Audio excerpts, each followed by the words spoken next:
Hiya, well, I'm back with just some dimensions for the grinder I've just built. I don't do drawings, I'm not a draftsman, and I don't do SketchUp, so this is as much as you're going to get off me, because I'm kind of more visual than going off exact measurements. So you know, I'm sure you can figure it out from this, and nothing here is critical really or set in stone, so you can adapt or change any of these sizes. That is the side of the grinder with on the drive side of the grinder. You'd have your drive wheel there coming up and going over to your platen on your belt, and the steel I used for the sides is 10mm, which is just over 3/8 of an inch, slightly over 3/8. You wouldn't have to use really 10mm, but the reason I did, as I said in the video, is because I had it already, and if it had been much thinner than 10mm, then I would have had to add some pieces of steel, probably some plates on the side of it, because where the holders for the tool arms sit, they're threaded into the sides. So if I'd say use 5mm for the sides, it wouldn't have took a thread properly, so I would have had to put some extra strips on the side, say another 5mm to make it up to 10mm, so that could be adequately threaded, you know, to hold the nuts. So if you use 10mm, it makes a good solid grinder. You've probably seen with mine, there's no vibration on it, and it's pretty solid. So it's 500mm this side of the body. Both sides are the same actually, and it's 230mm high, 9 1/8, 19 3/4. The hole for the motor, which you put in this corner, I just left 1/2 inch at that side and 1/2 inch on that side. No particular reason other than to keep the drive wheel sort of enclosed within the grinder body itself. I didn't want it dipping out underneath or out the back. So you can more or less mount the motor anywhere you want in that corner, and it also depends on the size of your drive wheel and the size of your motor and the mounting plate. The mounting plate on mine had a kind of a little tiny ridge, so I made the hole big enough for that ridge, which I think was about 5 inches across, although I can't remember. And then obviously you want 4 holes in there to put your bolts through to face mount your motor on this side of this plate. The tool arm, or the tracking arm and belt tensioner, is 12.5 inches, and it's 2 3/8 deep, and the actual tracking wheel, I put it 6 1/4 inches from that end of the arm to where it sits on the tracking tension arm. That was 5 inches, and the way I constructed that was to obviously take a piece of steel 12.5, then I welded that tab onto the bottom of it to make up the right angle, and then when I added the other pieces of steel to it to bring it out to 30mm, I welded them that way, so it would strengthen that weld really, so there's a piece welded on each side in the opposite direction. I did say in the video that the tool arms were 40mm, well they're not, they're 30mm. I don't know where I got 40mm from. So the actual tool arms are 40mm that come out the front of this. So sorry, 30mm, and so the width of that weld there, or the result of welding 2 pieces on there, it brings it all out to 30mm. And as I said, you could use 10mm and then put 2 10mm spacers or packers in there, but I didn't want it wobbling around, and it's kind of made that a really steady tracking arm. It's beautiful. It just doesn't, there's no deviation or movement or anything in it. So if you want to freeze frame these, if you don't want to listen to me prattling on, just freeze frame them, and then you can take the measurements down. If you've got any questions on this, over measurements or anything, just leave them in the comments section down below, guys. That's the other side of the grinder. This is the side that sits over the motor, and the hole, or the piece you cut out of this side obviously needs to be big enough to sit over the motor body. And the motor body on mine was 180mm, the width of the motor body. But if you've got a smaller motor or a bigger motor, obviously you're going to have to accommodate it. So kind of just work on that, guys. It's you know, if it's a 6-inch, let's say it's a 6-inch motor body, you just need that quarter cutting out of that corner, if you get me. The strips that hold the body apart and act as a guide for the tool arms, they were 10mm thick, or 3/8, just over 3/8.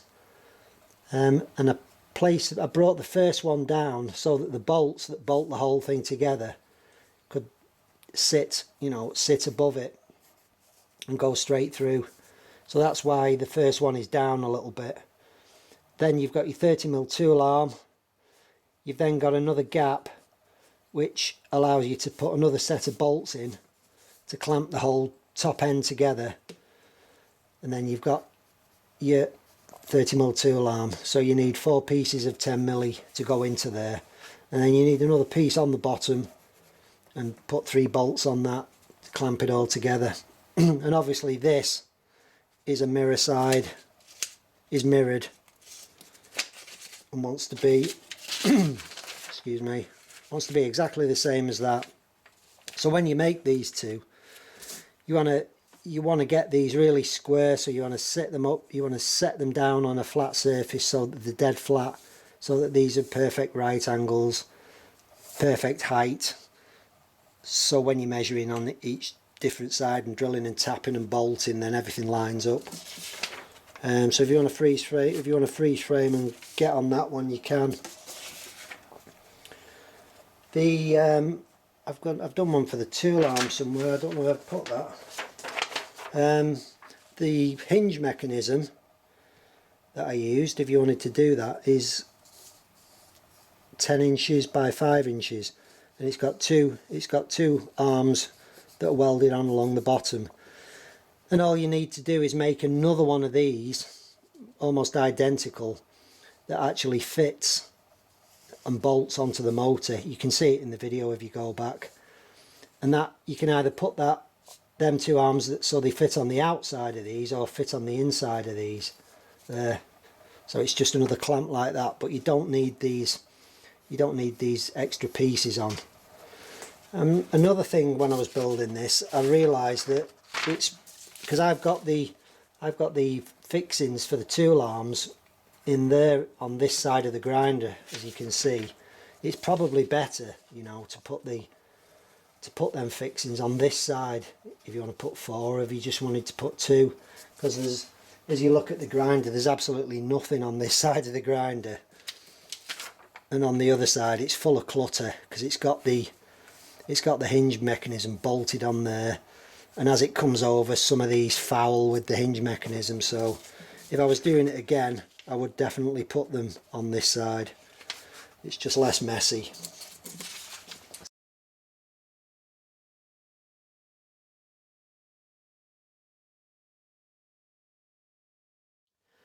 So this is the main holder for the platen, and the dimensions are 120mm, 4 3/4, 13 3/4, 10mm thick. That can be any size you want, any dimension you want, any height you want, but it seems to work okay as it is. You could make a bigger platen, but you're limited on size, because the higher you go, you're going to have to take your tool arm up, and the lower you go here, you're going to have to lift your whole grinder up. So I tried to keep the tool arm, or sorry, the platen, I tried to keep it within the boundaries of that, there, within the boundaries of the bottom of the grinder, and kind of level with the tracking arm, so that the whole belt assembly is sort of square. I don't suppose it matters, but there you go. And again, if you want to just take them dimensions, the length of these bars is 500 millimeters front to back, and I made them that long, and I made the grinder body that long, so that this would take belts from 6 foot probably up to 7.5 foot maybe. I've not actually measured it. Now if you don't want, if you said you was just going to use 6 foot belts, your grinder body wouldn't need to be this long, and it's pretty easy to work out how long, you know, the grinder body would be. You could easily, I'd say, knock 4 inches off the length of that body, so you could do it 12-13 inches long, and you'd still be able to maintain a 6 foot belt length. And you would also be able to chop these bars down as well, probably take 6 inches off the end of them. But that's how it is, and I think a longer arm holds the Platen steadier when it's, you know, it's fully into the body of the grinder. Because if you're clamping down on a little bit at the end of the tool arm, you're likely to get a bit of waggle on it, a wiggly waggly. I didn't give the wheel sizes, I don't think, or I may have given the wheel sizes on the first video, I can't remember. But the drive wheel on this is 5 inches. If you want it in metric, it's 125mm-ish. The tracking arm is 70mm, or I think that's 2 3/4. And the Platen wheels are 50mm, which is 2 inches. The Platen face on this is obviously 2 inches wide, and it is 10 inches long. Something else I've done since my last video was make up this little holder for these little grinding wheels, and the belt will run across the front of these, and they're just a couple of 10mm. The centre of the bearing is 10mm, the outer I think is 28 or something like that, 28mm, and about 3 3/8 thick, which is don't you just love working in metric and English? They are 7mm, 8mm thick, and they just kind of slot into there, and the belt goes around them, and I can grind against them. And I made 3 sizes. There's one there that's 2 inch, 1 3/4, that one, and that smaller one.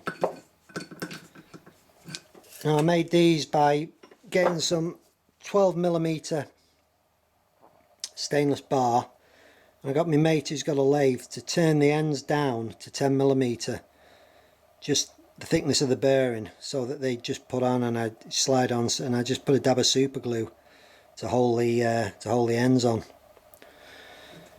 They're all identical, except these rubbers that slide over them and are super glued on, they come off one of the Triton, I think it was. It's kind of an oscillating belt sander, and you can get, they have a 12mm shaft on them, and you can get these rubbers of various different sizes, and they slide over the 12mm shaft, and the obviously different thickness rubbers, and they're actually they're actually 5 inches long, so you can cut them in half and you can get 2 sets of rollers off them. So that's how I've made them, and that was made by chain drilling, just chain drilling out to the size of the bearing on the back, cutting with the grinder, and then just filing them 2 little recesses out with a plate welded on the outside to stop the grinder, to stop the bearing sort of going anywhere. That's kind of how they work. That one's a bit tight. I think there's a bit of glue got inside that one.